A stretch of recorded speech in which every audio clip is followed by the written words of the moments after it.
Sauveur, il déplace les montagnes.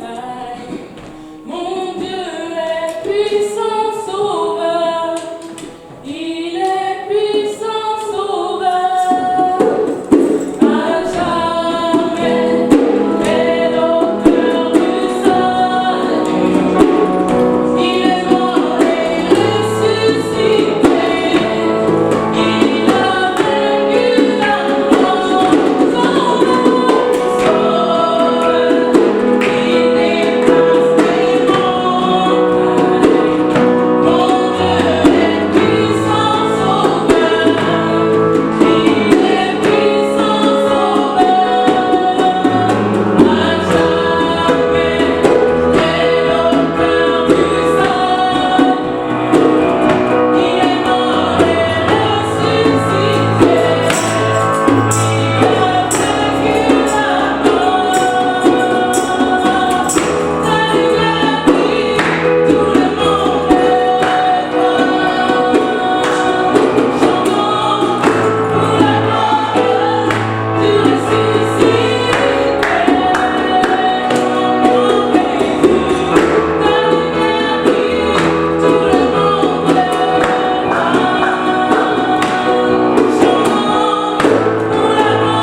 Donc voilà, il est là-bas.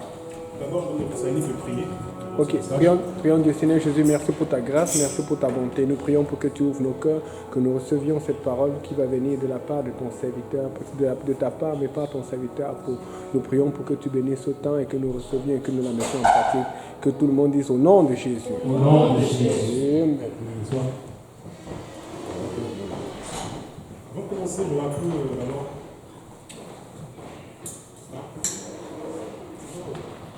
Pour commencer, je vais un peu rendre hommage et honneur à Léonard de Dieu, au pasteur fondateur de l'église de Chavalier, pasteur Kaouzi.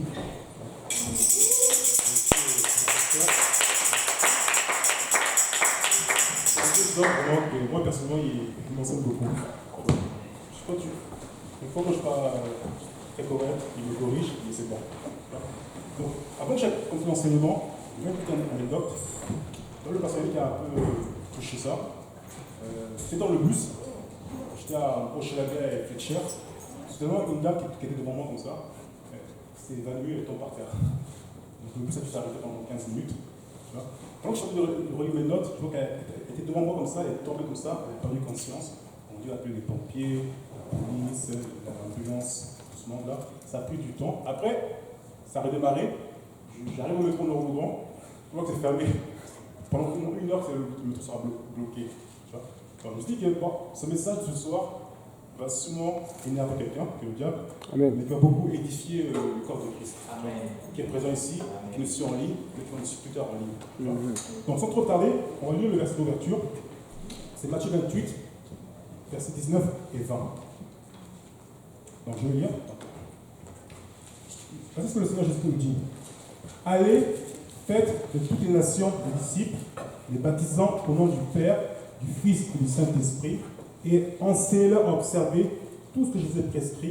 Et voici, je suis avec vous tous les jours jusqu'à la fin du monde. Donc aujourd'hui, à l'année du Seigneur, on parle de la grande commission. Et le titre que je donne à ce message, c'est les choses que Jésus nous a commandées. Donc je vais un peu relire le même verset avec la version Darby. La partie, surtout le verset 20. Il dit ceci, leur enseignant à garder toutes les choses que je vous ai commandées. Donc, je vais poser une question avant de commencer. Selon vous, c'est quoi la grande commission?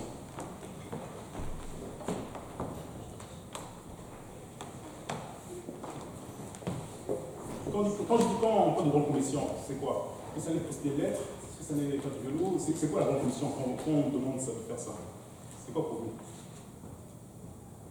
Partager la bonne nouvelle. Partager la bonne nouvelle. Faire des disciples. J'aime beaucoup cette réponse-là, on va y revenir après. Faire des disciples. Ensuite, évangéliser. Quelle autre chose? Les baptiser au cas qui est au nom de Jésus. Quelqu'un veut rajouter quelque chose? Les réponses que vous apportez sont correctes. D'ailleurs, on va les relire. Jésus nous a dit dans Matthieu 28, 19, allez faire toutes les disciples, les baptisés au nom du Père, du Fils et de l'Esprit, donc les baptisés au nom de Jésus-Christ. Quelqu'un dit évangéliser, c'est vrai. Jésus a dit dans Marc 16, verset 15, cette bonne nouvelle avec prêcher la bonne dans toute la création. Celui qui croira, qui sera baptisé, sera sauvé. Tu vois. Et voici plus loin dans Luc 24, verset 47, il dit que cette bonne nouvelle, la repentance, le pardon des péchés, sera prêchée en mon nom. Tu vois. Il va plus loin aussi dans Acte 1, verset 8.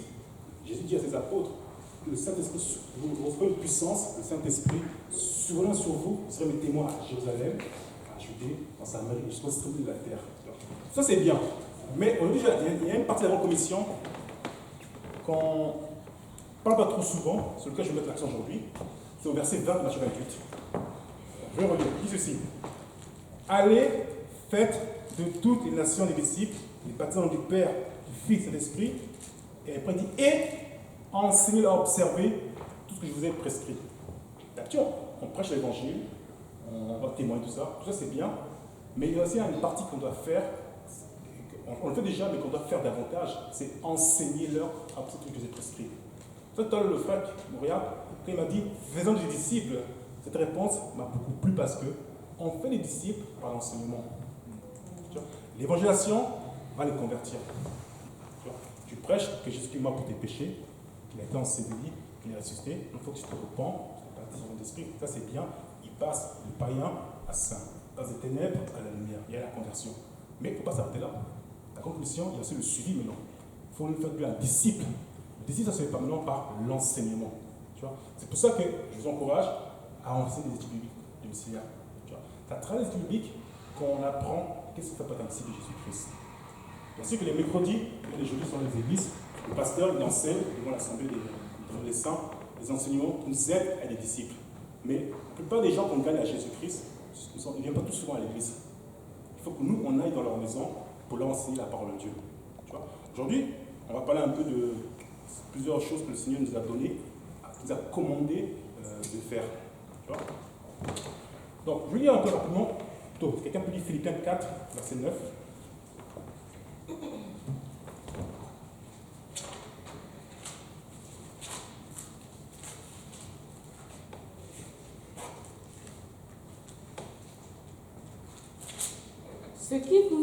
Ce que vous avez appris, reçu et entendu de moi, et ce que vous avez vu en moi, pratiquez-le. Et le Dieu de paix sera avec vous. C'est l'apôtre Paul qui écrit ici aussi. Ce que vous avez appris, reçu et entendu de moi, et, le vrai important, ce que vous avez vu en moi, pratiquez-le, le Dieu de paix sera avec vous. C'est la clé pour faire des disciples de Jésus-Christ, c'est d'abord d'être un disciple de Jésus-Christ. Tu ne peux pas donner à quelqu'un ce que tu n'es pas. Si l'apôtre Paul, il enseigne des choses, à plusieurs églises païennes, ils ont enseigné des choses, que ce que vous avez appris, reçu, entendu de moi. Après, il y a le et aussi, ce que vous avez vu en moi. Il n'a pas juste enseigné. Il a enseigné, il a aussi pratiqué. Donc, il a donné l'exemple à suivre, il a donné la théorie, on va dire, et aussi, il a mis la théorie en pratique. Ce n'est pas le maître Jésus-Christ. Il a enseigné, il a aussi mis en pratique. Les apôtres ont vu, ils ont copié ce modèle. C'est pareil pour nous autres. Si on veut faire des disciples, la première étape, c'est que nous-mêmes, on soit un disciple de Jésus-Christ. Tu peux aussi lire rapidement Matthieu 5, verset 19.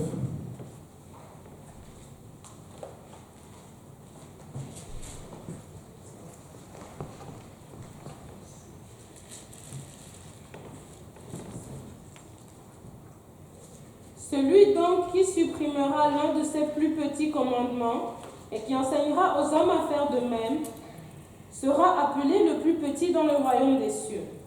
Mais celui qui les observera et qui enseignera à les observer, celui-là sera appelé grand dans le royaume des cieux. Je veux relire. C'est ce que le Seigneur Jésus nous dit. Celui donc qui supprimera l'un de ses plus petits commandements et qui enseignera aux hommes à faire de même sera appelé le plus petit dans le royaume des cieux. Mais celui qui observera et qui enseignera à l'observer, cela sera appelé grand dans le royaume des cieux. On a deux choses à faire. Il faut d'abord observer ce qu'on va enseigner. Quand tu l'as observé, tu l'as mis en pratique, maintenant tu peux aller l'enseigner. Quand tu fais les deux là, tu observes le commandement de Jésus-Christ, tu les enseignes, tu as de l'onction sur toi pour faire des disciples maintenant. Parce qu'ils ne vont pas juste voir ce que tu enseignes, ils vont voir, comme Paul a dit, ce que vous avez vu en moi, pratiquez-le aussi. Tu vois? Maintenant, on va voir un peu certaines choses que le Seigneur Jésus-Christ nous a commandées. Bon, on ne va pas tous les voir parce que si on les voit tous, on va passer toute la nuit ici. On va parcourir certains. Ceux qui les voient en détail, je peux leur envoyer un email par rapport à ça, avec le fichier. Vous voyez quelques prescriptions ou commandements que Dieu nous a donnés. Premier commandement, on va dire dans Matthieu 4, verset 4.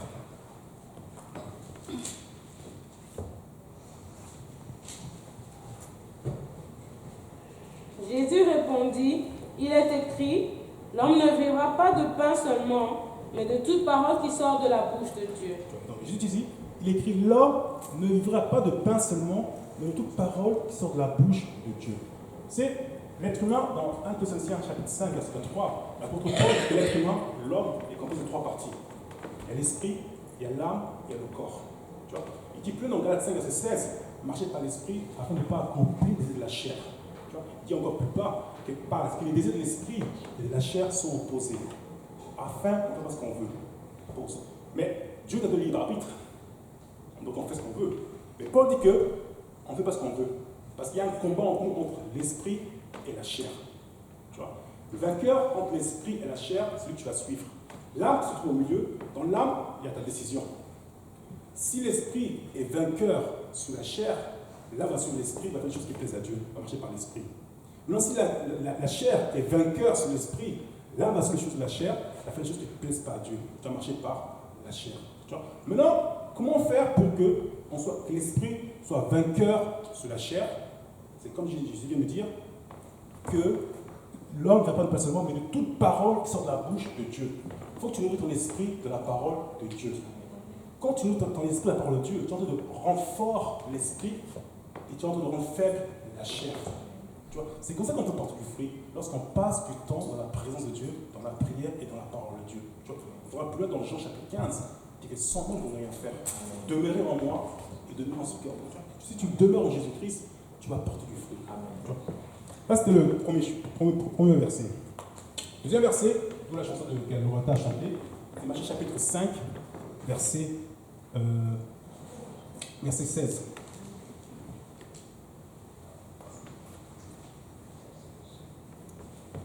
Chapitre 5, verset 16. Que votre lumière luise ainsi devant les hommes, afin qu'ils voient vos bonnes œuvres et qu'ils glorifient votre Père qui est dans les cieux. Il dit ceci, que votre lumière luise ainsi devant les hommes, afin qu'ils voient vos bonnes œuvres et qu'ils glorifient votre Père qui est dans les cieux. Tu vois? Ça, c'est beaucoup plus dans le cadre où tu es, c'est aussi dans l'église, c'est beaucoup plus dans le cadre où tu es dans le monde, tu es un enfant de Dieu, tu es un ambassadeur de Jésus-Christ. La lumière qui est en toi, Christ en toi, doit briller. Mais comment cette lumière va briller? C'est par la sanctification. Tu vois, dans 1 Pierre 1,15, dit que Pierre nous dit ceci, que soyez saints dans toute votre conduite. Tu vois, vous serez saints car je suis saint. Tu vois, donc quand cette lumière qu'en nous, la lumière de l'amour, la lumière de la joie, la lumière du pardon, la lumière de l'unité, brille en nous, les païens qui sont dans les ténèbres, ils voient cette lumière, ils disent souvent, toi, tu sers le Dieu véritable. Tu vois? Bien sûr, s'il y a des questions, c'est un échange. Je vais répondre de vos questions. Bon. Matthieu 5, verset 21 à 22. Bon, celui-là est un peu dur à encaisser, mais c'est bon à manger.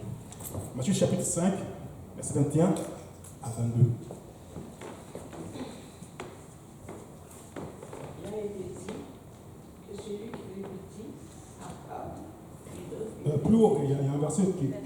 Ouais, à partir de 21. 21 à 22. Là, je pense que c'est le 22.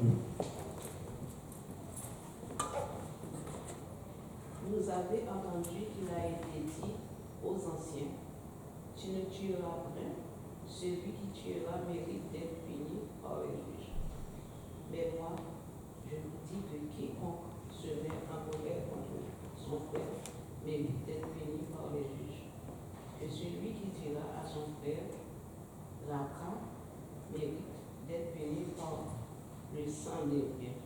Et que celui qui dira, insensé, mérite d'être puni par le but de la GL. Donc, voici ce que le Seigneur dit ceci. Vous avez entendu qu'il a été dit aux anciens, tu ne tueras point, celui qui tuera mérite d'être puni par les juges. Mais moi, je vous dis que quiconque se met en colère contre son frère mérite d'être puni par les juges, que celui qui dira à son frère Raka mérite d'être puni par le Sanhédrin, et que celui qui lui dira insensé mérite d'être puni par le feu de la GL. Regardez un peu le parallèle.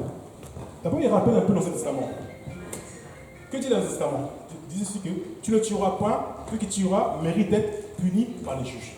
Ça, c'est l'Ancien Testament. Le Nouveau Testament, Jésus-Christ vient, il dit ceci. Et moi, je vous dis que quiconque se met en colère contre son frère mérite d'être puni par les juges. Donc, vous voyez que l'acte commis dans l'Ancien Testament et l'acte commis dans le Nouveau Testament ont la même conséquence, la même sentence. Les deux sont punis par les juges.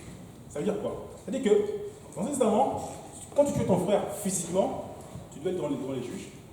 Dans la Nouvelle Alliance, juste te mettre en colère contre ton frère, c'est pas comme un meurtre spirituel. Tu vois? Et après, il ne s'arrête pas là. Il dit aussi que celui qui dira à son frère, Raka, mérite d'être puni par le Sanhédrin. Bon. Moi, je me suis fait une petite recherche sur le mot Raka. Qu'est-ce que signifie Raka? Tu vois? C'est une insulte, bien sûr. Je vais dans le dictionnaire, il dit ceci.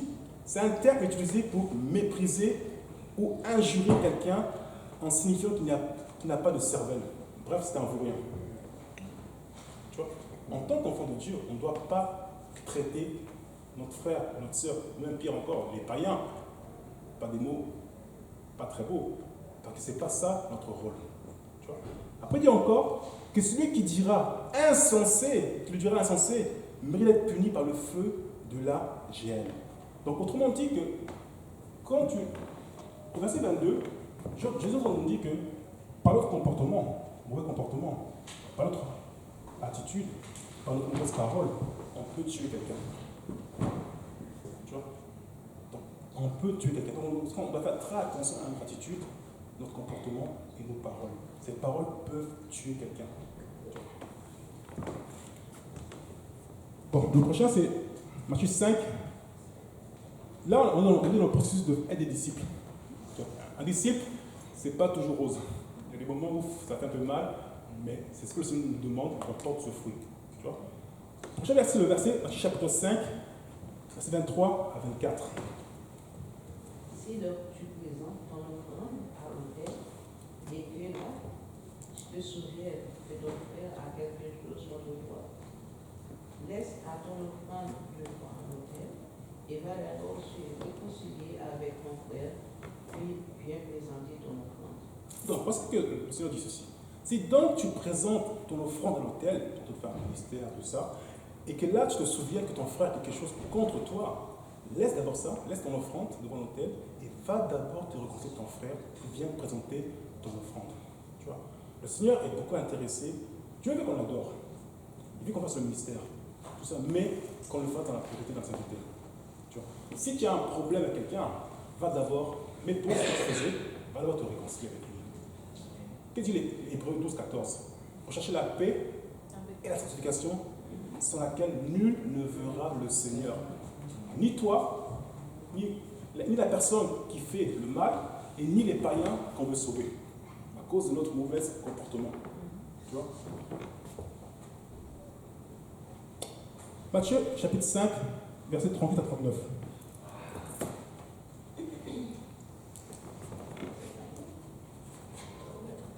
Matthieu, chapitre 5, versets 38 à 39.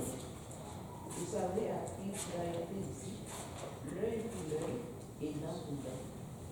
Mais moi, je vous dis de ne pas résister aux méchants. Si quelqu'un te frappe sur la joue droite, présente-lui aussi l'autre. Donc ici, le Seigneur dit ceci, que vous avez appris qu'il a été dit, œil pour œil et dent pour dent, il rappelle encore dans ce flamand, on va le verser après. Mais moi je vous dis de ne pas résister aux méchants. Si quelqu'un te frappe la joue droite, présente-lui aussi l'autre. Selon vous, qu'est-ce que signifie ce que Jésus nous demande de faire ici? Quand il dit que de ne pas résister aux méchants, si quelqu'un te frappe sur la joue droite, présente-lui aussi l'autre. Qu'est-ce que ça signifie pour vous? Qu'est-ce que le Seigneur est en train de faire ici? D'après moi, si quelqu'un te frappe, Ouais.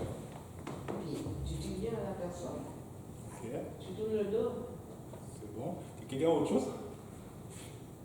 Allez, Loretta. Je ne peux pas essayer de chercher notre propre justice ou essayer de nous justifier. Là, c'est vrai. On se rapproche davantage, c'est bon ça. Quelqu'un a autre chose? Quelqu'un a autre chose? Ah. En effet, c'est que toute la réponse que l'auteur a apportée tend vers plus, c'est ça, on ne doit pas se brancher. Pourquoi je dis ça? Parce que il a dit au départ, vous avez appris qu'il a été dit œil pour œil, dent pour dent. On va rappeler le verset dans le Testament, Lévitique 24, 19 à 20. Lévitique 24, verset 19 à 20.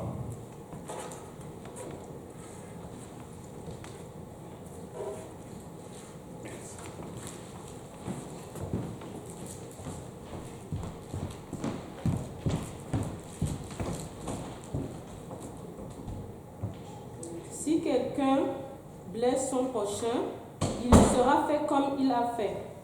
Fracture pour fracture, œil pour œil, dent pour dent, il lui sera fait la même blessure qu'il a faite à son prochain. C'est passé la loi sur l'Ancien Testament, c'était la vengeance. Tu vois? Si tu as fait mal, tu le rends la même chose. Mais Jésus dit ici que si de ne pas résister aux méchants, si quelqu'un te frappe sur la joue droite, prends-lui aussi l'autre. Bon, bien sûr, tu vas prendre ce verset à la lettre, mais si tu. Oui.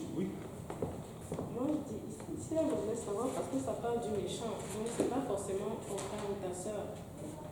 est-ce que là, on peut dire que ça parle plus des personnes justement qui ne connaissent pas Dieu, ou bien c'est aussi ton frère ou ta Tu soeur? sais, la loi dans le Testament, généralement, c'était beaucoup plus, ça parlait beaucoup plus nous envers les païens. Tu vois, quand, par exemple, quand il parle de tuer, bien sûr, Dieu ne veut pas qu'on tue, mais quand tu es en guerre, c'est en guerre contre qui? Contre les ennemis d'Israël, tu vois, les ennemis physiques d'Israël. Tu vois. Dans le Testament, ces ennemis, c'est plus des ennemis physiques, c'est des ennemis spirituels. C'est-à-dire sont les démons, c'est les esprits, tu vois. Donc dans ce Testament, bien sûr, il y a des choses. Dans ce Testament, c'est ça, c'était des ennemis physiques, tu vois. Mais dans le Testament, on a fait le même raisonnement du côté spirituel.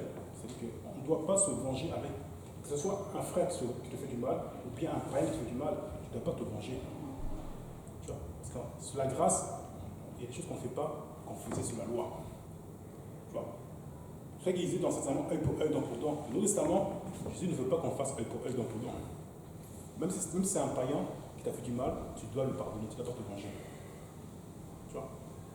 Je ne sais pas si la réponse est convaincante.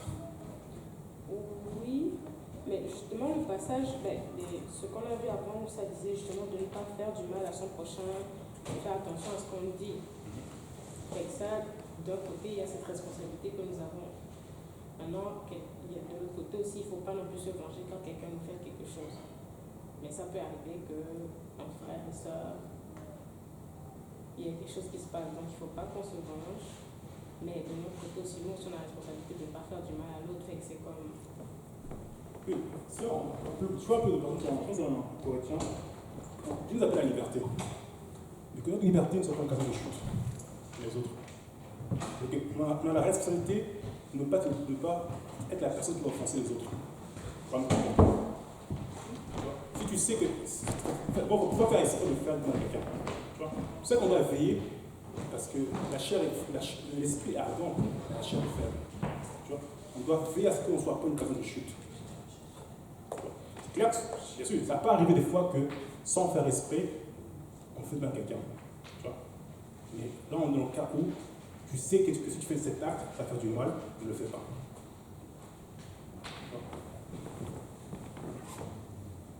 Je pense que quelqu'un a autre chose à dire sur le sujet.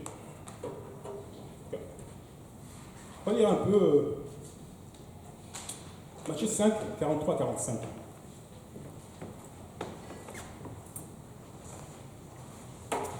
Vous avez appris qu'il a été dit, j'aimeras ton prochain et tu haïras ton ennemi. Mais moi je vous dis, aimez vos ennemis, bénissez ceux qui vous maudissent, faites du bien à ceux qui vous haïssent, et priez pour ceux qui vous maltraitent et qui persécutent. Encore, continue. Continue. Ouais. Afin que vous soyez fils de votre Père qui est dans les cieux, car il fait lever son soleil sur les méchants et sur les bons, et il fait pleuvoir sur les justes et sur les injustes. Alors ici, dans ce verset, cette instruction, le Seigneur Jésus nous donne un peu une définition, c'est qui nos ennemis. Ceux qui te maudissent sont tes ennemis. Ceux qui te haïssent sont tes ennemis. Ceux qui te maltraitent, te persécutent sont tes ennemis. Tu vois, ça c'est une chose. Maintenant, qu'est-ce qu'on a à faire par rapport à ça? Quelle est la solution par rapport à ça? À chaque catégorie, il donne une solution. Quand quelqu'un te maudit, Dieu demande de le bénir. Quand quelqu'un te haït, Dieu demande de lui faire du bien. Quand il te maltraite, parce qu'il demande de prier pour lui. Pourquoi? Parce que quand on va dans Éphésiens 6, nous n'avons pas lutter contre la chair et l'os, mais contre les principautés, les dominations. Tu vois? Donc quand un frère vient, un païen, te fait du mal, sache que la vérité, ce n'est pas lui. C'est l'esprit qui est derrière qui est mauvais. C'est ça que tu as remarqué que dans ce que Jésus nous demande de faire ici, Dieu nous donne des solutions spirituelles. Il dit de bénir, de prier, de faire du bien. Parce que Jésus a compris que l'adversaire n'est pas physique, l'adversaire est spirituel. Comme c'est l'adversaire spirituel, il faut des armes spirituelles. Et l'amour, c'est une arme spirituelle. Tu vois? Parce que si un frère te fait du mal, un te fait du mal, tu réagis, tu te venges. Tu es en train de nourrir le démon de la haine qui était en lui, qui voulait que tu réagisses comme ça. Et quand tu réagis par l'amour, tu es en train de désarmer l'esprit mauvais qui est derrière ce frère ou ce païen. Tu vois? C'est ça que c'est important quand on te fait du mal. Et c'est pas c'est facile. mais c'est pas impossible. Ça fait du mal, tu sais que ça fait très mal. Et prier pour quelqu'un qui te fait du mal, ça fait très mal. Et quand tu pries pour lui, prie pas pour que Dieu le tue. Tu vois? Prie pas pour que prie pour que Dieu, que la volonté de Dieu le pousse à la repentance. Tu vois? Là, il faut clarifier, parce que des fois, on rentre dans un combat spirituel, on le fait tant comme ça. Il faut prier pour que les démons qui sont derrière lui doivent mourir, et pas la personne. Tu vois? Chapitre 5, toujours, versets 46 et 47. En fait, j'ai oublié une chose. Là, il parle bien sûr des ennemis, un païen qui fait du mal. Mais jusqu'en 2019, on constate que c'est triste, et c'est ça qui arrive en ce moment, que même tes propres frères et sœurs te commencent à te faire du mal. Tes frères et tes sœurs ne sont pas des ennemis, mais des fois, ils se comportent comme des ennemis. Qu'est-ce qu'on a fait dans ce cas? On a appliqué la même solution qu'envers les païens. On doit bénir, on doit prier, on doit leur faire du bien. Ça arrive qu'un frère ou une sœur se comporte comme un païen. C'est triste, mais ça arrive des fois. Dieu, c'est la même prescription. Tu dois prier pour lui, tu dois lui faire du bien, tu dois le bénir. Parce que c'est le même problème. Que ce soit un païen ou un saint, c'est le même esprit qui est derrière. Donc la même solution. Tu vois? Donc Matthieu 5, c'est 46-47. Si vous aimez ceux qui vous aiment, quelle récompense méritez-vous? Les publicains aussi agissent. Ils parlent de même. Et si vous saluez seulement vos frères, que faites-vous extraordinaire? Bon. Les païens aussi s'agissent et ils parlent de même. Bon, cette instruction-là, normalement, c'était prévu que ce soit les païens qui nous font ça, et nous, on doit réagir de façon positive. Et malheureusement, encore une fois, on voit aujourd'hui que même dans l'Église, il y a des saints qui se comportent comme des païens. Et il y a des saints qui saluent seulement un groupe de personnes. Tu vois? Il y a des saints qui aiment seulement un certain groupe de personnes. Les autres, ils ne les aiment pas. Tu vois? Bon, là aussi, on voit un peu qu'est-ce qu'il faut faire. C'est le même traitement, la même solution. Que ce soit les païens ou les saints, dès qu'il y a le même comportement, le même esprit qui agit, c'est toujours la même solution. Tu vois? Ici, il dit que si vous aimez ceux qui vous aiment, quelle récompense méritez-vous? Il y a même les bandits en plus aiment. Tu vois? Les gangsters entre eux, là, ils ont une fraternité entre eux. Tu vois? Il y a une forme d'amour. Tu vois? Donc si nous, on aime seulement ceux qui nous aiment, on n'est pas différents des gangsters. Parce qu'eux aussi font la même chose. Tu vois? Là, on devait en faire un extraordinaire. Là, on fait quelque chose d'extraordinaire. C'est lorsque tu commences à aimer quelqu'un qui ne t'aime pas. Là, tu vas te différencier du gangster. Le gangster ne peut pas aimer ses adversaires, parce qu'il n'a pas la capacité. Mais nous, si on commence à aimer ceux qui ne nous aiment pas, on fait la différence maintenant. Il dit encore plus loin, verset 47, « Et si vous serez seulement vos frères, que faites-vous d'extraordinaire ?» Là encore, les mêmes gangsters, entre eux, ils se saluent. Mais tu ne verras pas, par exemple, moi, par exemple, ce qui se passe à Montréal-Nord, là, les bleus contre les rouges. Tu ne verras pas un bleu aller saluer quelqu'un qui contre rouge. Ce sont des adversaires. Tu vois? Mais entre eux, les bleus, et entre eux, les rouges, ils vont se saluer, ils vont s'aimer. Ils ne font rien d'extraordinaire. C'est pareil pour nous. Nous, on est la lumière. On doit donner l'exemple à ces personnes-là. Que même ceux qui sont contre nous, même ceux qui nous haïssent, on a les saluer, qu'on a à faire du bien. C'est là qu'on fait la différence. C'est le vrai amour ne commence pas quand tu aimes quelqu'un qui t'aime. Tu sais que tu aimes quelqu'un lorsque tu as aimé quelqu'un qui te fait du mal.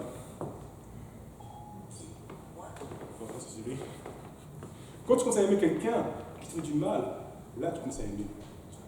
La preuve, Jésus-Christ. Il n'y a rien de bon en nous. Mais Dieu a tant aimé le monde, il a donné son Fils unique, que quiconque croit ne périsse pas. Tu vois? Dieu nous a aimés, pas parce qu'on est bon. Il a donné son amour. Tu vois? Ce qui prouve que Dieu nous aime, c'est que nous, on n'aime pas Dieu, mais lui nous aime quand même.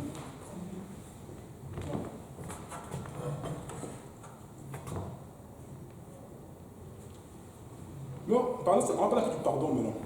Matthieu 6, 14 à 15.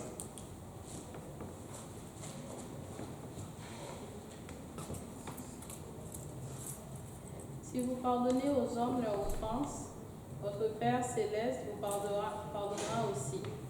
Mais si vous ne pardonnez pas aux hommes, votre Père ne vous pardonnera pas non plus vos offenses. Ici, il dit, voici que le Seigneur dit ceci. Si vous pardonnez aux hommes leurs offenses, votre Père Céleste vous pardonnera aussi. Mais si vous ne pardonnez pas aux hommes, votre Père ne vous pardonnera pas non plus vos offenses.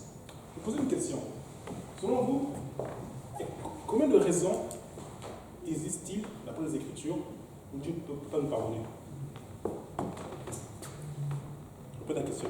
Selon les Écritures, il y a combien de raisons où Dieu peut nous pardonner? C'est laquelle? C'est ça. Bon, à part ce cas particulier-là, je dis, à part ce cas particulier-là. Aucune? Selon la question, c'est Il y a combien de raisons pour lesquelles Dieu peut nous pardonner? si on Est-ce qu'il y en a 0, 1, 2, 3, 4, 5? avec 2, ça, et puis si on ne pardonne pas aux autres aussi. Ok. Quelqu'un a autre chose? Hein? Si on ne s'entend pas, ok. Ça, c'est aussi intéressant, on se rapproche. Quelqu'un a autre chose? En fait, il y a deux raisons. La première, on va dire, si tu ne pardonnes pas à ton frère qui a fait du mal, Dieu ne peut pas te pardonner. C'est la première raison. Deuxième raison, c'est dans 1 Jean 1, 19. 1 Jean 1, 9.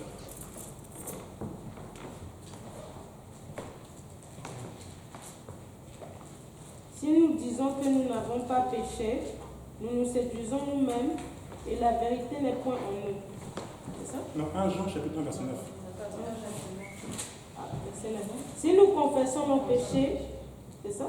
Oui, c'est ça. Il est juste et bon pour nous les pardonner et pour nous purifier de toute iniquité. Si nous disons que nous n'avons pas péché, nous les Non, faisons je peux mentir. t'arrêter. Voici ce que l'apôtre Jean dit ceci. Si nous confessons nos péchés, il est fidèle et juste pour nous les pardonner et pour nous purifier de toute iniquité. Parce que Karine s'est rapproché de la réponse. Donc, si tu confesses ton péché, Dieu est juste et fidèle pour nous pardonner et nous purifier de toute iniquité. Ça veut dire quoi? Et si tu ne confesses pas ton péché, Dieu te pardonne mais ne peut pas te pardonner. Tu vois? La vie, ce n'est pas se repentir. Si tu ne confesses pas ton péché, Dieu ne peut pas te pardonner, même s'il veut. Il veut d'abord que tu dis, Seigneur, voici le mal que j'ai fait, pardon. Là, il peut te pardonner. Donc, il y a deux raisons pour lesquelles Dieu ne peut pas nous pardonner. Première raison, si tu pardonnes pas aux autres, Dieu ne peut pas te pardonner. Deuxième raison, si tu ne confesses pas ton péché, Dieu ne peut pas te pardonner. Ça. Pourquoi Dieu fonctionne comme ça? Dieu veut être un limitant en nous. Donc, le péché de l'endurcissement du cœur, il rentre dans le péché de tu ne le sens pas. Il rentrerait dans le péché de tu n'es pas repenti. Là, on peut Le péché qui va, ben, si ton cœur s'endurcit aussi, ben, lui, c'est pas pardonné, mais c'est comme tu ne te repentirais pas non plus, ça rentre dans la deuxième raison. Oui, en fait, tout ça va dans la raison que tu as un péché en toi, tu as un mal en toi, et par orgueil, tu n'as pas envie de le confesser à Dieu. Et quand tu ne veux pas confesser à Dieu, Dieu t'avertit plusieurs fois. Confesse ton péché. Si tu ne veux pas, il y a un parent, dans ton cœur, va te livrer à tes désirs. Donc je répète donc, le plus c'est important. Si tu ne parles pas aux autres, oublie ça, Dieu va te pardonner. Si tu ne confesses pas ton péché, Dieu ne peut pas te pardonner. C'est aussi simple que ça. Il y en a plein, malheureusement, à cause de l'orgueil, passent à côté de la miséricorde de Dieu. Toi, je ne sais pas comment vous et moi, est-ce que c'est compliqué? Je ne dis pas de confesser ton péché à un homme. Juste Dieu. Il va aller pour lui, il ne va pas dire aux autres. Pourquoi? On a peur de confesser nos péchés. Tu vois? Il peut y avoir plusieurs choses. Oui, il y a plusieurs choses, notamment l'orgueil. Il y a d'autres choses pour lesquelles on ne veut pas. Mais la question que je me pose, mais ça, on en a un peu pour réfléchir. Si c'était un homme, je peux comprendre. On a peur qu'un homme va mal penser de nous. Mais Dieu, il connaît déjà. Il sait déjà. Pourquoi tu as peur de lui parler? Il sait déjà. Donc, il n'y a pas. Je ne vois pas la raison pourquoi tu as peur de dire à Dieu, Seigneur, je suis un menteur. Pourquoi? Moi, je dis que c'est vraiment le problème, c'est de l'orgueil. L'orgueil ne veut pas que nous sommes bien, on ne fait mal à personne, on va le comprendre.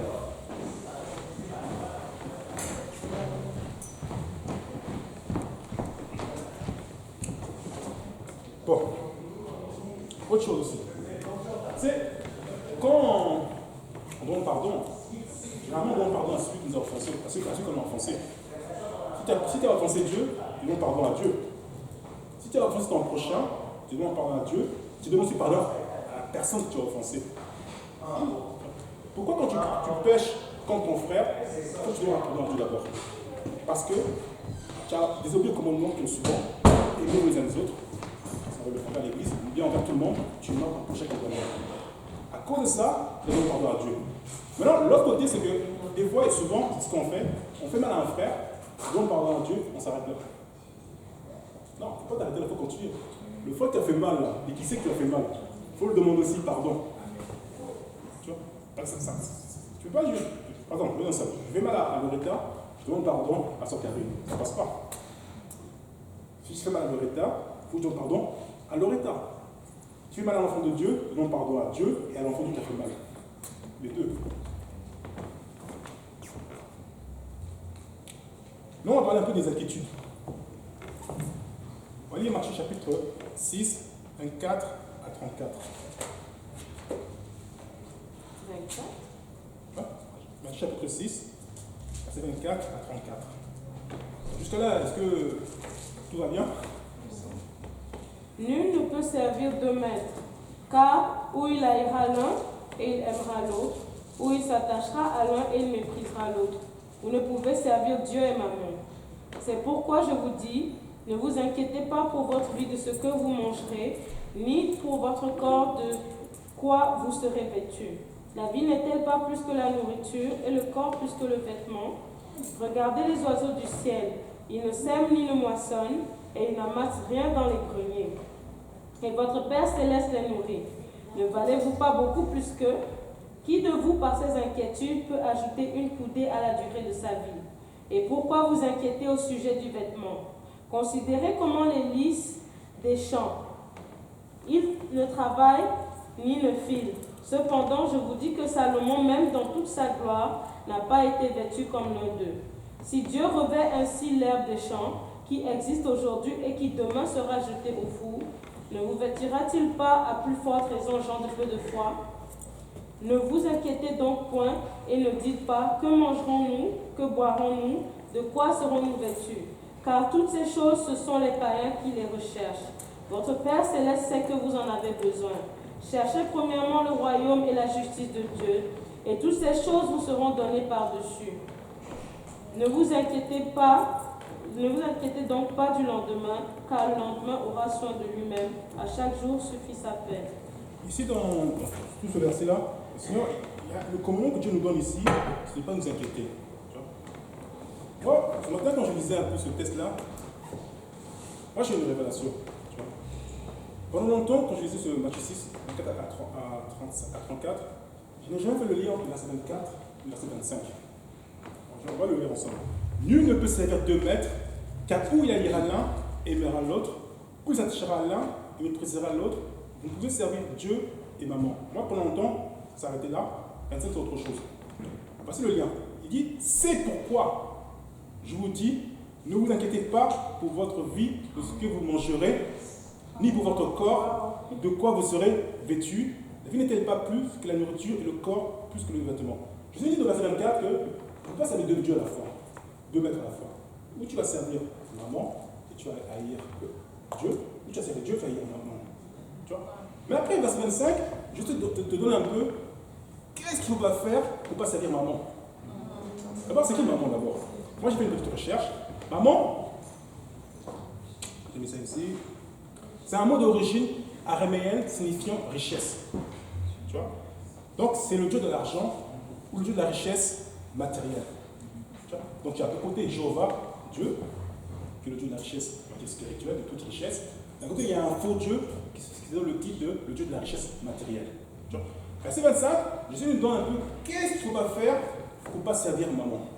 Il dit ceci, c'est pourquoi je vous dis ne vous inquiétez pas pour votre vie. Quand tu commences à t'inquiéter pour ta vie, ce que tu vas porter, ce que tu vas manger, ce que tu vas boire, toutes ces choses-là, tu commences à faire des compromis avec le Seigneur. Tu vois, tu commences à faire des compromis, tu commences à vouloir petit à petit éloigner de l'église, faire du travail, du dimanche au samedi, Donc, tu as plutôt dans l'église, tu vois. Tu commences à faire plein de compromis qui font en sorte que tu commences à abandonner le Dieu qui t'a créé, Jéhovah, pour aller adorer un faux Dieu, maman, d'une richesse matérielle. Tu vois. Et c'est une grosse arnaque. Parce que ce que, soi-disant, ce fameux faux Dieu peut te donner, le vrai Dieu te le donne aussi. Et on meurt. Tu vois. En plus, regarde, si tu lis un peu Philippiens 4, 19, quelqu'un plus rapidement Philippiens 4, 19.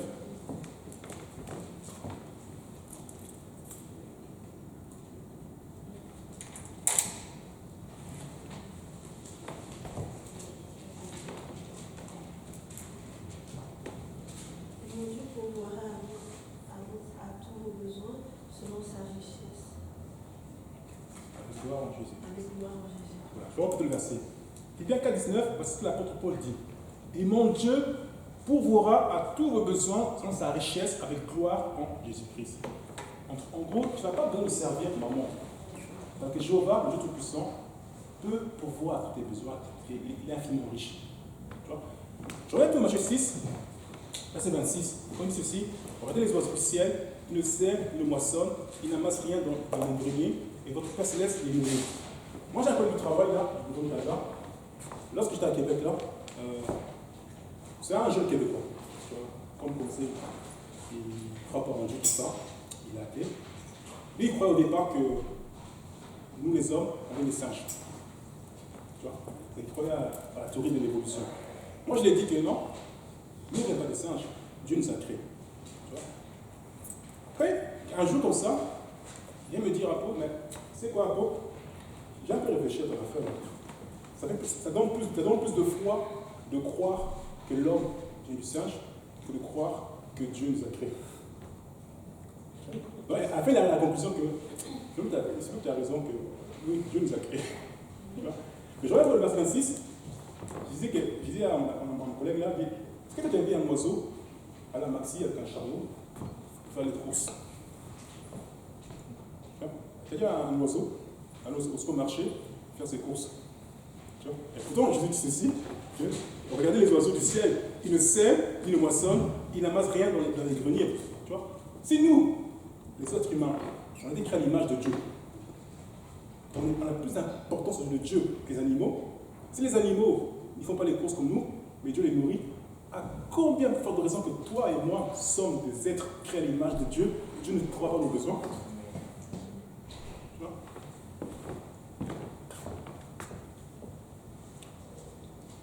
C'est, là encore une fois, c'est une petite révélation que j'ai reçue aussi.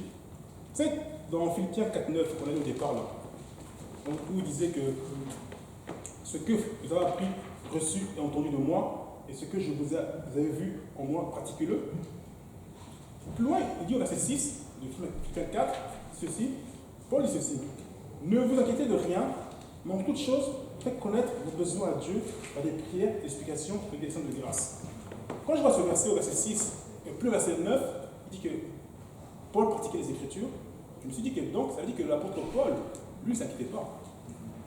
Il faisait confiance à Dieu, il s'appuyait sur Dieu. Parce qu'il ne peut pas dire au verset 6 de ne pas s'inquiéter. Au verset 9, il dit que ce que vous avez appris, reçu, entendu de moi, ce que vous avez appris, vu en moi, pratiquez-le. Il y aurait une contradiction. C'est-à-dire que lui-même, même l'apôtre Paul, il ne s'inquiétait pas, mais il faisait confiance à Dieu.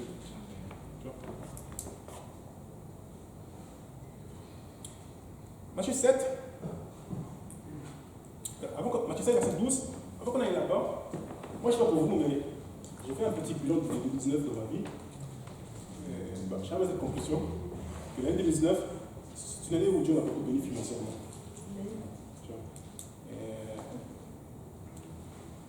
Je ne dis pas que l'autre année, Dieu est pour mes besoins. 2019, c'était un peu spécial par rapport aux autres années. Tu vois, toi que pour nos inquiétudes, moi je vous encourage, s'il y a quelqu'un ici ou bien en ligne qui s'inquiète, ne pas s'inquiéter. Parce que moi de mon côté, je peux vous assurer que je n'ai jamais manqué de rien. Il y a eu des moments où c'était un peu très difficile, mais je n'ai jamais manqué de quoi manger, de quoi m'habiller, de quoi boire, de toute forme de besoin. À chaque fois, Dieu pourrait mes besoins. Tu vois? Donc ne vous inquiétez pas, cherchez d'abord le royaume de Dieu et sa justice, et toute chose est par-dessus. N'oublie pas, on est dans le processus de faire des disciples. On ne peut pas aller enseigner aux gens, ne pas s'inquiéter, si toi-même tu t'inquiètes. Matthieu 7, verset 12. Tout ce que vous voulez que les hommes fassent pour vous, faites-le de même pour eux, car c'est la loi et les prophètes. Ça, c'est ce qu'on appelle dans le langage théologique la règle d'or. Tout ce que tu veux que les autres fassent pour toi, fais-le d'abord. Tu vois? Tu veux qu'on te pardonne, pardonne. Tu veux qu'on t'aime, commence par aimer. Tu veux qu'on t'insulte pas, n'insulte pas. Tu vois? Tout ce que tu veux que les autres fassent pour toi, fais-le aussi pour eux. C'est ce qu'on appelle la règle d'or. Et sur cette règle, ça s'applique sur l'autre inverse. Si tu fais du mal, tu vas récolter le mal. Tu vois? Si tu passes ton temps à te moquer des autres, sois juste patient, on va se moquer de toi aussi. Matthieu 7, Matthieu 9, verset 38. Matthieu 9, verset 38.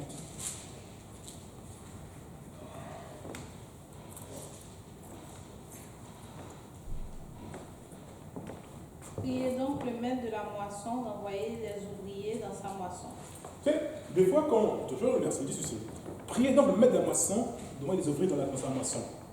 Tu sais, des fois, quand tu es dans la prière, tu te demandes, mais qu'est-ce que je veux dire à Dieu dans la prière? Qu'est-ce que je veux lui dire? Tu vois? Mais, dans les Écritures, Dieu te donne des requêtes de prière. Voici une requête de prière. Justement, il dit prier donc le maître de la moisson d'envoyer des ouvriers dans sa moisson. Au Shalaga, prier le maître de la moisson, le Dieu Tout-Puissant, d'envoyer des ouvriers dans sa moisson. Le Québec, c'est pareil. Le Canada, c'est pareil. Toute la francophonie, c'est pareil.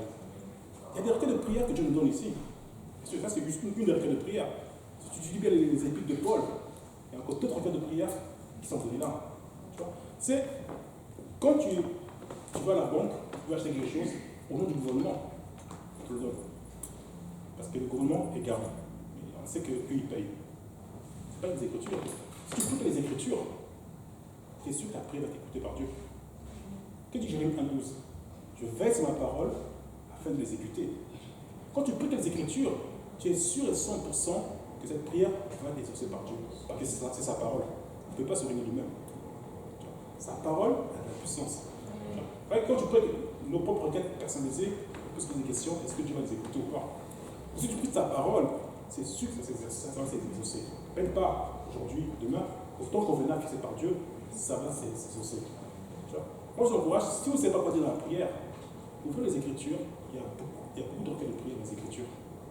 Il y a beaucoup de sujets de prière dans les Écritures.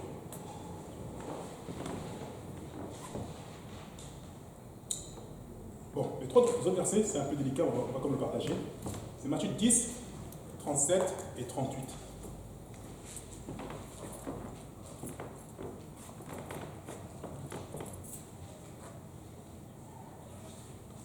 Celui qui aime son père ou sa mère plus que moi n'est pas digne de moi. Et celui qui aime son fils ou sa fille plus que moi n'est pas digne de moi. Celui qui ne prend pas sa croix et ne me suit pas n'est pas digne de moi. C'est le Seigneur qui dit ceci. Celui qui aime son père ou sa mère plus que moi n'est pas digne de moi. Celui qui aime son fils ou sa fille plus que moi n'est pas digne de moi. Celui qui ne prend pas sa croix et qui ne me suit pas n'est pas digne de moi. Bon, tu peux penser, quand tu ces écrits, tu peux penser que Dieu est méchant. Comment il peut dire? Il dit, si tu aimes ton père, celui qui aime son père ou sa mère plus que moi n'est pas digne de moi. Est-ce que Dieu veut que je me sépare de mon père ou de ma mère, je puisse les haïr? Non. Dieu a entendu ceci que je veux que tu aimes ton père. Il a dit honore ton père et ta mère. Il n'y a pas de contradiction. Mais on te dit que si tu as une phase où ton père ou ta mère te demande de faire des choses qui sont contraires à ce que je te demande de faire, fais le choix et choisis suis-moi. Tu vois? C'est une personne qui est là. On a vu un peu le groupe GPN grandir. On avait plusieurs générations. On avait plusieurs frères et sœurs dans le groupe GPN qui ont eu des problèmes avec leur famille. Il y en a qui ont fait le bon choix de suivre Jésus-Christ et de suivre leurs parents.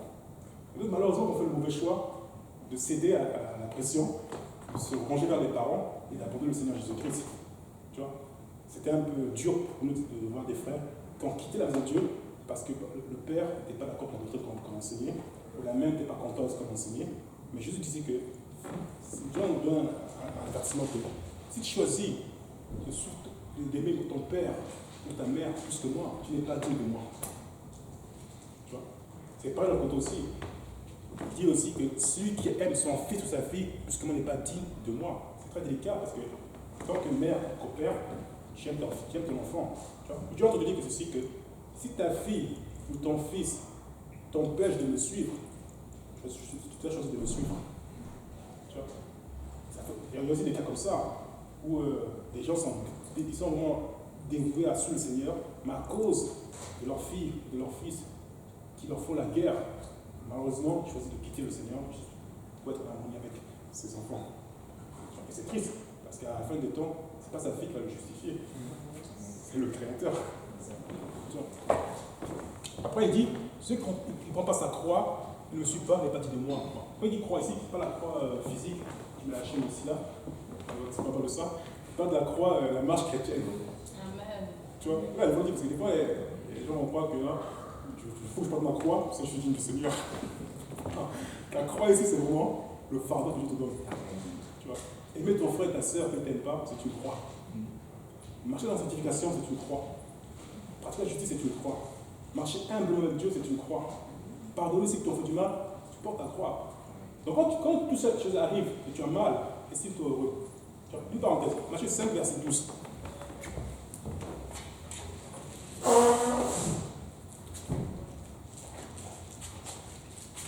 Réjouissez-vous et soyez allégrés, parce que votre récompense sera dans les cieux, car c'est ainsi qu'on a respecté les prophètes qui ont été avant vous. Donc, voici ce que Jésus dit. Matthieu 5, 12. Réjouissez-vous et soyez dans l'allégresse, parce que votre récompense sera grande dans les cieux. Car c'est ainsi qu'on a persécuté les prophètes qui ont été avant vous. Lisez le verset 11. Voilà, ça c'était 12, c'était bon. C'est le verset 11. Ah, oui. Et de ceux qui sont persécutés pour la justice, car le royaume des cieux est à eux. Au verset 11. Heureux serez-vous lorsqu'on vous outragera, quand on persécutera toutes sortes de mal à cause de moi. Il dit, donc, heureux serez-vous lorsqu'on vous outragera, qu'on vous persécutera et qu'on vous dira faussement de vous toutes sortes de mal à cause de moi. Vous voyez un peu, bon, dans ce passage, il y a un peu de mystère de Dieu aussi. Hein. Parce qu'il dit ceci, à cause de moi, verset 12, il dit, réjouissez-vous et soyez dans l'allégresse, parce que votre récompense sera grande dans les cieux, car c'est ainsi qu'on a persécuté les prophètes qui ont été avant vous. Les prophètes qui étaient avant vous, là, ils parlent au nom de qui? Au nom du Dieu d'Israël, Jéhovah. Ici, on dit qu'à cause de Jésus-Christ, on vous persécute, soyez heureux. C'est-à-dire que Jésus-Christ, c'est le Dieu dans ce testament. Tu vois? Là, c'est juste une parenthèse. Donc, il disait ici que heureux serez-vous lorsqu'on vous outragera, qu'on vous persécutera et qu'on dira faussement de vous toutes sortes de mal. Ça va arriver, et ça arrive souvent dans la vie chrétienne, qu'il y a des gens qui viennent dire des choses fausses sur vous. Généralement, notre réaction, on commence à s'inquiéter, on commence à se sentir très mal. Mais Jésus dit ceci que quand ça arrive, on doit se réjouir. C'est une grâce. Tu vois? Pierre et Paul, ils avaient une autre façon de voir les choses que nous, on n'a pas encore acquis. Nous, quand on voit la souffrance, on est triste. Et quand il y a la souffrance, ils étaient contents. Parce que chaque fois qu'il y a une souffrance, c'est une opportunité que Dieu leur donne d'être plus riches spirituellement. Tu vois? Parce que Paul, il aimait ça.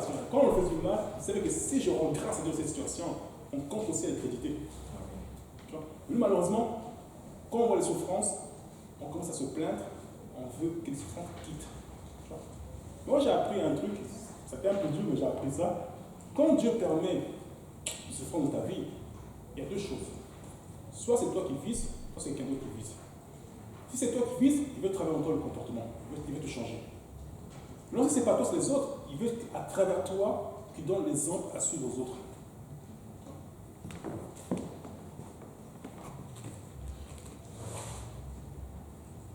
Pour finir, on lit Marc 12, 30 et 31.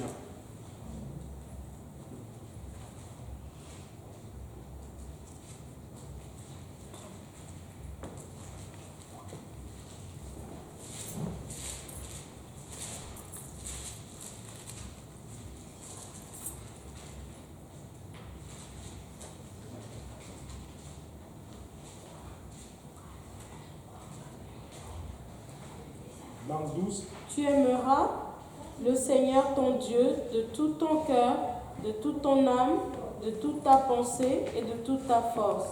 Voici le second. Tu aimeras ton prochain comme toi-même. Il n'y a pas d'autre commandement plus grand que ceux-là. si vous avez fait un peu attention, quand tu lis les évangiles, Matthieu, Luc, Marc et Jean, alors que tout ce que Dieu nous a commandé, c'est deux piliers. Un, aimer Dieu, et deux, aimer son prochain. Tu vois? Ici, il dit que tu aimes le Seigneur ton Dieu, tout ton cœur, toute ton âme, toute ta force, toute ta force. Tu aimes ton prochain comme toi-même. Ces deux versets-là, bon, je suis en train de préparer une étude sur le sujet. Tu vois? Quand ce sera prêt, si c'est appelé à Dieu, au temps de Dieu, je pourrais l'enseigner ici en Chenavia sur l'étude qui s'appelle Tu aimes le Seigneur ton Dieu. C'est la première étude. Donc l'étude, c'est tu aimes ton prochain comme toi-même. Quand tu lis les Écritures, tu voudras que Dieu nous montre comment aimer son prochain comme soi-même. Dieu nous montre aussi comment l'aimer de tout son cœur, comment on peut l'aimer de tout notre cœur, toute notre âme, toute notre pensée, toute notre force.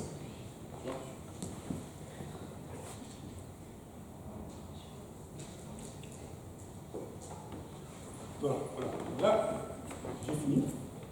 Donc, pour résumer, la grande commission, il faut prêcher l'évangile bien sûr, mais n'oubliez pas aussi de leur enseigner ce que Dieu nous a prescrit. Et pour le faire, il faut d'abord nous-mêmes s'asseoir, on met en pratique ce que Dieu nous a prescrit. Sinon, qu'est-ce qu'on va faire? Il dit que à quoi ça de gagner le monde entier si tu perds, si toi t'es perdu? Tu vois? Que le Seigneur vous bénisse.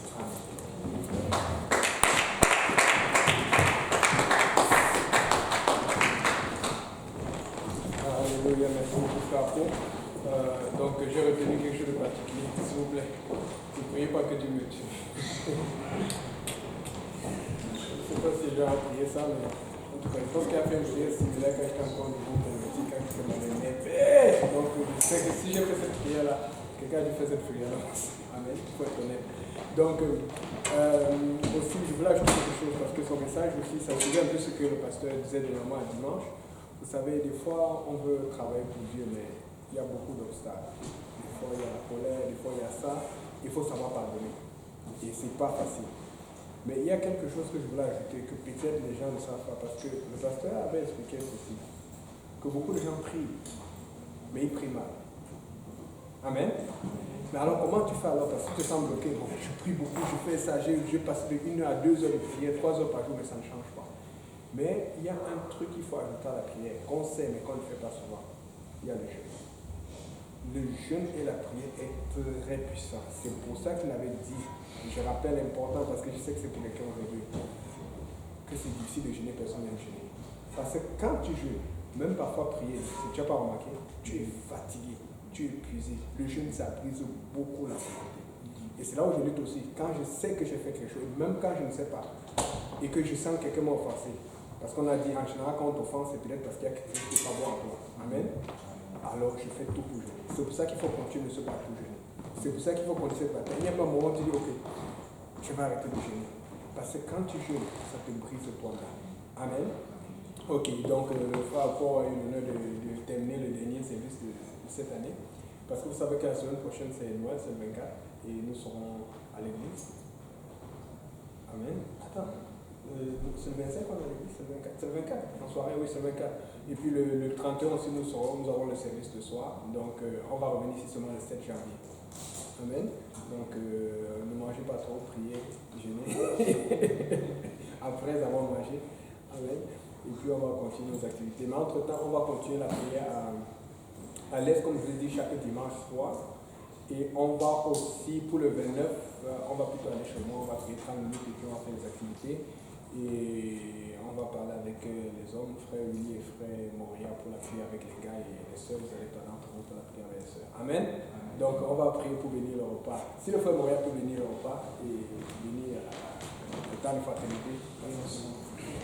Seigneur, nous te sommes infiniment reconnaissants pour la grâce que tu as encore permis de nous de ta parole. Nous te sommes reconnaissants, nous te remercions, Seigneur, pour ta parole.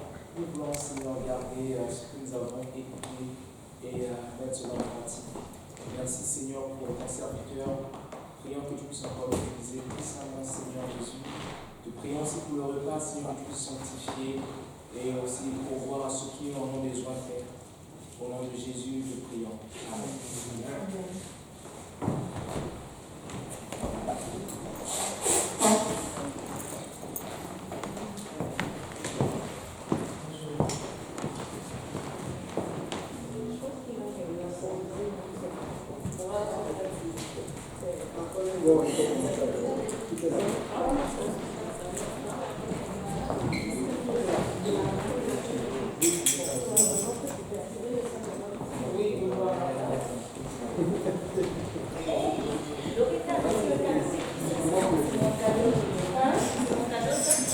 Non, c'est pas le direct.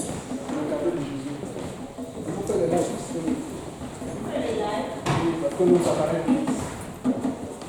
Donc, et on fait ça pour l'œuvre de Dieu. Donc, si tu as des appareils, on fait pour l'œuvre de Dieu.